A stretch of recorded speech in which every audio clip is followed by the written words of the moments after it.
15 حديث وانا جاي لها وحانا قول من 3 آيات وتلماوي قيمها ذكرك إلا أوليه سبحانه وتعالى.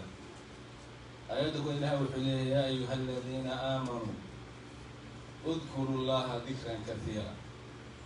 ذلك أنت مؤمنين تأهو أنت تكته صونته صدقة بحيث القرآن كأخر سنة عبادي ستا أنت أسألها وحليه إله إن بدن حسن لكن مؤمنين عالم ذو وحكم له حسيتان كإله إن بدن حسان حسيتان كأسهدو يرادو ويكجوريان درجة المؤمنين أو درجة كريكرية وإلهي وحليه مركب المنافقين ولا يذكرون الله إلا قليلا.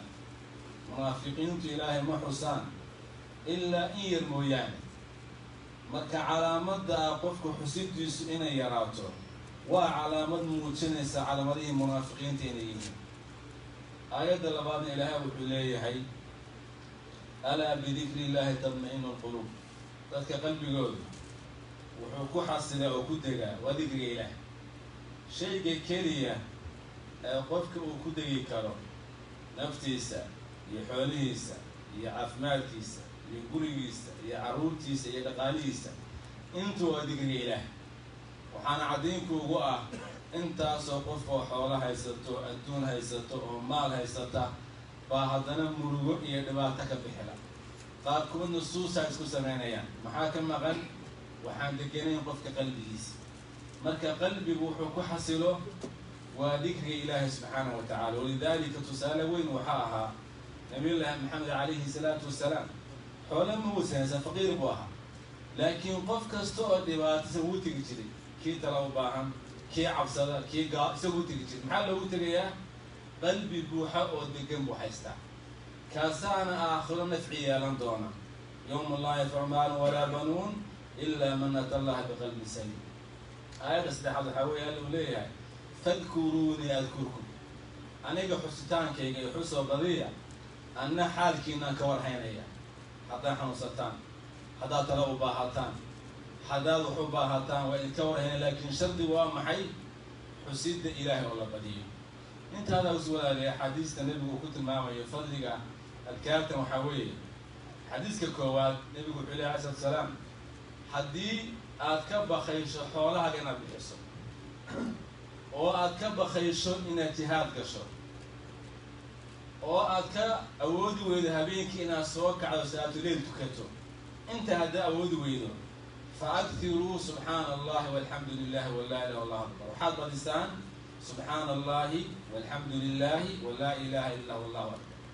yani xadiiska waxaa laga fahmayaa waxaad gaadhaysaa darajada kaa sadaqada la baxay ee jihaaday ee habeenkii tukaday. haddaa inta awoodi kari weydaan booskeeda waxaa gelisaan maxay subxaana allahi walxamdu lilahi walaa ilaha allahu akbar. xadiiska nebigu wuxuu leeyahay calayhi salaam axabu lkalaam ila allahi arbaca. wax bini aadan ku hadlo ilaahay waxaa loogu jecel yahay 4 shay: subxaana allah walxamdu lilah walaa ilaha ila allah wallahu akbar. xadiiska saddexaad nebigu wuxuu leeyahay calayhi salaatu wasalaam weynaynta ilaahay la weyneeyo waxaa ka mid a inaad tidhaahdo subxaana allahi walxamdu lilahi walaa ilaha ila allah wallahu akbar. qofkii sidaa yidhaahdaa kelimaadkaas waxaa ku wareegaya carshiga ilaahay. codka shinnida oo kale la carshiga ku dawaafaya. maxay qabanayaan? waxay ku dhawaaqayaan qofkii kelimaadkaa yidhi magaciisa. hal mar oo tidhaahdo subxaana allah walxamdu lilah baa intay dawaafaan codka shinnida oo kale shimbira leh baa waxay sheegayaan magacaaga. mar kastoo sheegtana waxaa la sheegaa magacaaga. marka maxaad u malaynaysaa carshiga ilaahay haddii lagu dawaafayo magacaaga iyadoo la sheegayo. xadiiska afraad aynu ugu dambaysiiyey sababaan ugu dambaysiyaa jirto siyaaduu leeyahay xadiiskan. nebiga calayhi salaatu nin reer baadiya u yimid rasuulka ilaahayo wax khayra i bar. riwaayadaha qaarna waxay leeyihiin qur-aanka igu batay wax yar iisoo koob.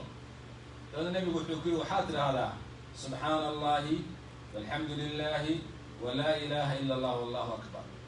ninkii wuu iska tegey markuu meel dhexe marayuu soo noqday نبي قوة قصدي عليه الصلاة والسلام وحوقة منك على الباديها وحسوا عليه رسولك إلهي سبحان الله والحمد لله ولا إله إلا الله أكبر هذا لله فما لي كوا إله بأسكلها أنا محان لا نبي يقول عليه الصلاة والسلام وماش أصلا على الحديث كذا من بنيه هاي أذوقنا وحال لا ذا هاي ما كاترها سبحان الله إلهي وحكورنا يا صدقتا هم باشرت ما كاترها الحمد لله هنا إلهي وحكورنا يا هم باشرت ما كاترها لا إله إلا الله وحكورنا يا هم باشرت ما كاترها الله وحكورنا هم باشرت يعني إلهي وحكوك ذا هنا هم شرت هذه هذا أنت سكر ما يسكر رعانين في عنا تبرلوه سواء حاضر من بدل ما حاول من هديلها كلية هم باشرت وحقول ده تابع ما تحاضر هذا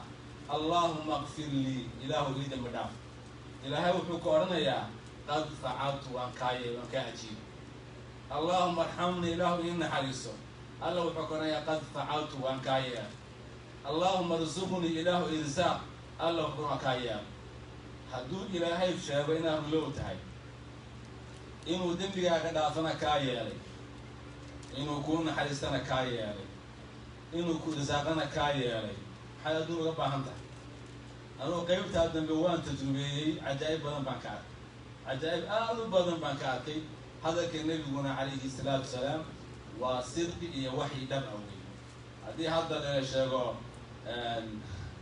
وحالا بحنا يا أنا بلاي ما تيجي بقولك إنه دودا صعد ترى ما فسحي لأنك سوسك حرقنا يا بيش حبس لي تكون داري لا بكون وسك حرقنا يا هذو إلهي كلية هاي وان كان كل زار محاضر ملاي نساء وشيء آلوين وكأقبل الله سبحانه وتعالى أنت أصل الله وحين جحيجا وقت آلوي راكوما فلينا إن بني الله حسينه أنت أين فيسبوك كجلنا أما يوتيوب كجلنا أما إنترنت كجلنا بقول كي وطمان كمية عن كستان بدني إن هذه الله حسين بقى 10% أنت أين أنت كجلنا بل إنه بدلنا حسيد الله سبحانه وتعالى وأذكار تاني واسد وقرصون وقفك فهمه إلى هاي وافتيو حوك على ما بعنا أو علمك على ما بعنا أو وقتك على ما بعنا هذا سعنية هذا تاجن هذا فردية هذا باور وضع هذا تيفا أنت بإله وفسكتا لكن وأن وين أنت فايد سنة وسلم على محمد وعلى آله وصحبه وسلم